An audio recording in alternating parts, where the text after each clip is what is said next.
அன்புறவுகளுக்கு வணக்கம். தமிழகத்தில் சட்டப்பேரவை தேர்தலுக்கான வாக்குப்பதிவு ஏப்ரல் 23ஆம் தேதி நடக்க இருக்கு. வாக்களிப்பது நம்மளுடைய உரிமையும் கடமையும். கண்டிப்பாக வாக்களிப்போம்.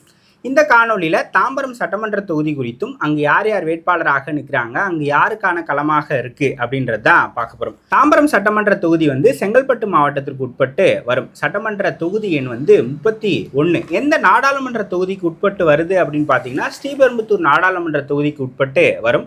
இந்த சட்டமன்ற தொகுதி 1977 உருவாக்கப்பட்டது. யார் யார் வேட்பாளராக இருக்கிறாங்க அப்படின்னு பார்த்தீங்க அப்படின்னா திமுகவின் சார்பில் புகழ்பெற்ற மகப்பேறு மருத்துவரான டாக்டர் RS கிருத்திகா தேவி அவர்கள் போட்டியிடுகிறார். அதிமுகவின் சார்பில் முன்னாள் தென்சென்னை MP 2009 to 2014 தென்சென்னையினுடைய நாடாளுமன்ற உறுப்பினராக இருந்த சிட்லாப்பாக்கம் ராஜேந்திரன் அவர்கள் போட்டியிடுகிறார். நாம் தமிழர் கட்சியின் சார்பில் பேராசிரியர் தமிழ்ச்செல்வி அவர்கள் போட்டியிடுகிறார். நாம் தமிழர் கட்சியின் சார்பில் ஏற்கனவே 2024 தென்சென்னையினுடைய நாடாளுமன்ற வேட்பாளராக போட்டியிட்ட அனுபவம் பெற்றவர் பேராசிரியர் தமிழ்ச்செல்வி. தமிழக வெற்றி கழகத்தின் சார்பில் D சரத்குமார் அவர்கள் போட்டியிடுகிறார். கில்லி சரத் அப்படின்னு அழைக்கப்படுகிறார். இவங்க 4 பேர் தான் பிரதான வேட்பாளர்களாக இருக்கிறாங்க. எவ்வளவு வாக்காளர்கள் தாம்பரம் சட்டமன்ற தொகுதியில் இருக்கிறாங்க அப்படின்னு பார்த்தீங்க அப்படின்னா ஆண்கள் 1,17,559, பெண்கள் 1,66,046, மூன்றாம் பாலினத்தவர் 51 பேர். ஒட்டுமொத்தமாக 3,23,656 வாக்காளர்கள். என்னென்ன சமூகங்கள் இருக்குது அப்படின்னு பார்த்தீங்க அப்படின்னா ஒரு ஐடென்டிஃபையாக சொல்லணும் அப்படின்னா ஒரு 5 சமூகங்கள் அங்கு பெரும்பான்மையாக இருக்கிறாங்க. அதில் மிக முக்கியமாக வெற்றி தோல்வியை தீர்மானிக்கக்கூடிய இடத்துல இருக்கிறவங்க ஆதி திராவிட சமூகம் கிட்டத்தட்ட 30% வரைக்கும் இருப்பாங்க. அதற்கு அடுத்ததாக வன்னியர்கள், முதலியார்கள் பரவலாக இருக்கக்கூடிய சமூகங்களாக இருக்கிறாங்க. இது இல்லாமல் ரெட்டியார்களும் பிராமணர்களும் அங்கே ஒரு குறிப்பிடத்தகும் வகையில் இருக்கிறாங்க. இது இல்லாமல் மற்ற சமூகங்களும் அங்கே இருக்கிறாங்க. குறிப்பிடும்படியாக சொல்லணும்னா இந்த 5 சமூகங்களை சொல்லலாம். ஆதி திராவிடர்கள், வன்னியர்கள், முதலியார்கள், ரெட்டியார்கள், பிராமணர்கள், இந்த 5 சமூகங்கள் அங்கே இருக்கிறாங்க. நான் ஏற்கனவே குறிப்பிட்ட மாதிரி 1977 உருவாக்கப்பட்ட சட்டமன்ற தொகுதி தாம்பரம் சட்டமன்ற தொகுதி. இதுவரை அதிமுக இங்கே 3 முறை ஜெயிச்சிருக்கிறாங்க. திமுக 6 முறை ஜெயிச்சிருக்கிறாங்க. காங்கிரஸ் 1 முறை ஜெயிச்சிருக்கு. கடந்த 4 தேர்தல்கள் முடிவுகளை பார்த்தோம் அப்படின்னா 2006, 16, 21 3 முறையும் அங்கே திமுக ஜெயிச்சிருக்கு. 2011 மட்டும் அதிமுக ஜெயிச்சிருக்கு. 2006, 16, 21 ஜெயிச்சவர் SR ராஜா திமுகவிலிருந்து. அவர் இப்போ வேட்பாளராக இல்லை, மாற்றப்பட்டு அவருக்கு பதில் தான் RS கிருத்திகா தேவி அவர்கள் அறிவிக்கப்பட்டிருக்கிறார். 2021 தேர்தல் முடிவுகள் எப்படி இருந்திருக்கு அப்படின்னு பார்த்தோம் அப்படின்னா திமுக 1,16,840 வாக்குகளை பெற்றிருக்கு. சதவீத அடிப்படையில் 46%. அதிமுக 80,016 வாக்குகளை பெற்றிருக்கு. சதவீத அடிப்படையில் 32%. மக்கள் நீதி மையம் 22,530 வாக்குகளை பெற்றிருக்கு. சதவீத அடிப்படையில் 9%. நாம் தமிழர் கட்சி 19,494 வாக்குகளை பெற்றிருக்கு. சதவீத அடிப்படையில் 7.8%. ஸோ இதுதான் 2021 தேர்தல் முடிவுகளாக இருந்திருக்கு. இப்போ வேட்பாளர்கள் குறித்து பார்க்கலாம். திமுகவினுடைய வேட்பாளராக போட்டியிடுறாங்க டாக்டர் RS கிருத்திகா தேவி. அவங்க ஒரு புகழ்பெற்ற மகப்பேறு மருத்துவராக இருக்கிறாங்க. அவங்க ஒரு பேட்டியில் குறிப்பிட்டிருந்தாங்க, நான் பிரசவம் பார்த்த குழந்தைங்கள்லாம் வாக்காளர்களாக வந்துட்டாங்க. அந்தளவுக்கு இந்த பகுதிகளில் நான் நிறைய குழந்தைகளுக்கு பிரசவம் பார்த்துருக்கேன் அப்படின்ற மாதிரி அவங்க குறிப்பிட்டிருந்தாங்க. திமுகவினுடைய மருத்துவர் அணியில் அவங்க நிர்வாகியாக இருக்கிறார். ஸோ முதல் முறையாக தாம்பரம் சட்டமன்ற தொகுதியில் ஒரு முதலியார் போட்டியிடுவதற்கான வாய்ப்பு திமுகவின் சார்பில் வழங்கப்பட்டிருக்கு. அவங்க முதலியார் சமூகத்தை சேர்ந்தவங்க.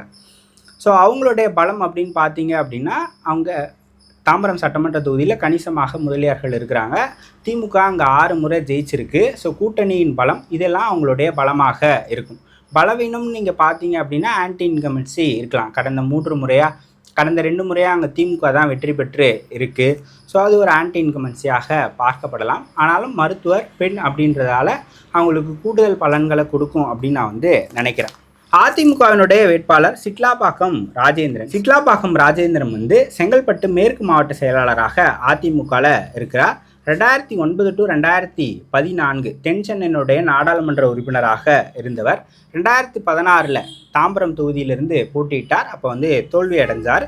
2021 பல்லாவரம் தொகுதியிலிருந்து போட்டியிட்டார். அப்பவும் தோல்வி தான். கிட்டத்தட்ட ஒரு 30 ஒரு 35% வாக்குகள் வரை அவர் வாங்கியிருக்கிறார். ஸோ அவர் வந்து இப்போ மீண்டும் தாம்பரம் தொகுதியினுடைய வேட்பாளராக அறிவிக்கப்பட்டிருக்கிறார். ஏற்கனவே 3 முறை தேர்தலை சந்தித்தவர், 1 முறை ஜெயிச்சிருக்கிறார், 2 முறை தோற்றிருக்கிறாரு.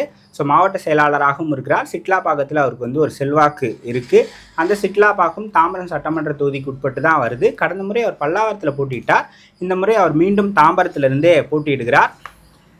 ஸோ அதிமுகவுக்கு அங்கே கட்டமைப்பு இருக்குது, 5 ஆண்டுகள் ஆன்டி இன்கம்பன்சி, அதை நம்ம அறுவடை ஆக்கலாம் அப்படின்னு அதிமுகவும் அங்கே வந்து களத்தில் இறங்கி வேலை பார்த்துக்கிட்டு இருக்கிறாங்க. அதிமுக இந்த தொகுதியில் 3 முறை ஜெயிச்சிருக்கு. கடைசியாக 2011 ஜெயிச்சிருக்கு. ஸோ அதிமுகவும் திமுகவும் சம அளவு கட்டமைப்பு இருக்கக்கூடிய கட்சிகள் தான். 2 கட்சிக்குமே எலெக்ஷன் மிஷினரி அந்தளவுக்கு சூப்பராக இருக்கும். கிளைக்கழகத்திலேருந்து நகரம், ஒன்றியம் இந்த மாதிரியான ஒரு நீண்ட கட்டமைப்பை கொண்ட 2 கட்சிகளுமே அங்கே போட்டியிடுறதால விறுவிறுப்பாக இருக்கும் அப்படின்னு சொல்லப்படுது. நாம் தமிழர் கட்சி பேராசிரியர் தமிழ்ச்செல்வி அவர்கள் போட்டியிடுகிறார். 2024 தென் சென்னையினுடைய வேட்பாளராக ஏற்கனவே போட்டியிட்ட அனுபவம் பெற்றவர் தான். இப்போ 2026 தாம்பரத்தினுடைய வேட்பாளராக போட்டிடுறாங்க. இங்கே 2021 நாம் தமிழர் வந்து 19,494 வாக்குகளையும், 2024 நாடாளுமன்ற தேர்தலில் தாம்பரம் தொகுதிக்கு உட்பட்டு 22,503 வாக்குகளையும் பெற்றிருக்கு. ஸோ நாம் தமிழர் கட்சி அரௌண்ட் 25லேருந்து ஒரு 30-35,000 வாக்குகள் வரை இந்த முறை எடுக்கும் அப்படின்னு கணிக்கப்படுது. தமிழக வெற்றி கழகத்தின் சார்பில் டி சரத்குமார் அவர்கள், கில்லி சரத் அப்படின்னு அழைக்கப்படக்கூடிய டி சரத்குமார் அவர்கள் போட்டியிடுகிறார். அவர் செங்கல்பட்டு வடமேற்கு மாவட்ட செயலாளராக இருக்கிறார். இன்ஸ்டாகிராம்லலாம் நிறைய வீடியோஸ் பார்த்தேன். அவர் வந்து பிரச்சாரம் பண்ணிகிட்டு இருக்கிறாரு. ஸோ ஓரளவுக்கு ஆதரவு, இளைஞர்களுடைய ஆதரவை அவர் வந்து பெறுவதற்கான வாய்ப்புகள் இருக்குது அப்படின்னு சொல்லப்படுது. ஸோ களம் 4 முனையாக இருந்தாலும் ஒரு கடுமையான போட்டி திமுக அதிமுகவுக்கு தான் இருக்கும் அப்படின்னு சொல்லப்படுது. அதில் திமுக வேட்பாளர் டாக்டர் கிருத்திகா தேவி ஒரு எட்ஜில் இருக்கிறாங்க. ஏற்கனவே அங்கே திமுக வலுவாக இருக்கக்கூடிய தொகுதி, ப்ளஸ் கூட்டணி கட்சிகளுடைய ஆதரவு, டாக்டர் அப்படின்ற ஒரு பின்புலம், இதெல்லாம் அவங்களுக்கு கை கொடுக்கும் அப்படின்னு சொல்லப்படுது. ஸோ தாம்பரம் சட்டமன்ற தொகுதியை பொறுத்த வரைக்கும் இப்போதைக்கு திமுக அங்கே வெற்றி பெறுவதற்கான வாய்ப்புகள் இருக்குது அப்படின்னு நான் வந்து நினைக்கிறேன்.